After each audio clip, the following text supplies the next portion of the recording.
Mga Lodi, alam nyo ba kung ano mabibili ng $228 million o halos 13 billion peso? Pwedeng-pwede ka nang bumili ng sarili mong isla o kaya naman ay ilibre ng Chicken Joy ang buong Luzon.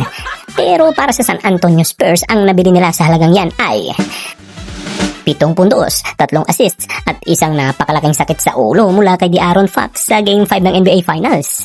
Habang nagdiriwang ang New York Knicks matapos ang kanilang 4-1 gentleman sweep, ang mga fans sa San Antonio ay kasalukuyang naghahanap kung may return to sender option ba ang kontrata ni Fox. Paano nga ba naging mabilis pa sa alas 3 ang pagbagsak ng reputasyon ng dati nating paboritong swipe? Mag-shades muna kayo dahil masakit sa mata ang tatalakayin nating analytics ngayon. Usapang tactical muna tayo, pero medyo may halong asar. Game 4, hawak ng Spurs ang laro. 1 puntos ang lamang. 14 na segundo lang sa orasan. Nakuha mo ang rebound. Anong gagawin mo? Kung ikaw ay may normal na basketball IQ, yayakapin mo ang bola na parang yakap ng jowa mong ayaw kang pakawalan.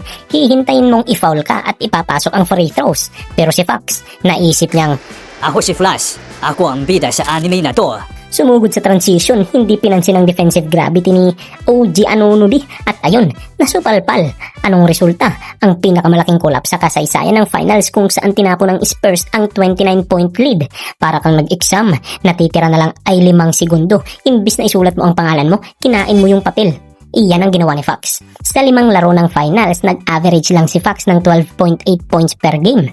Sa madaling matematika, ang bawat puntos na na-score niya sa finals ay nagkakahalaga ng mahigit $800,000 at ang lalong nagpalala sa sitwasyon, ang kanyang rookie teammate na si Dylan Harper. At alam niyo ba kung bakit mas masakit ito para sa mga haters?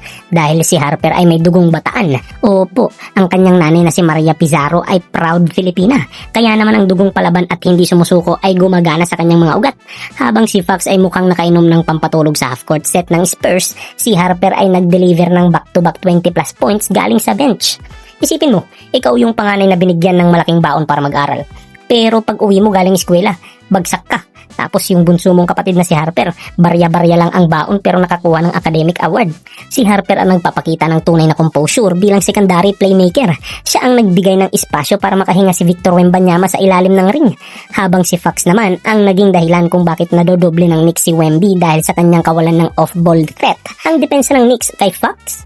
Sige, iwanan nyo yan. Hindi naman yan papasok. At totoo nga, hindi nga pumasok. Kaya ito ang milyong-milyong tanong para sa management ng San Antonio Spurs.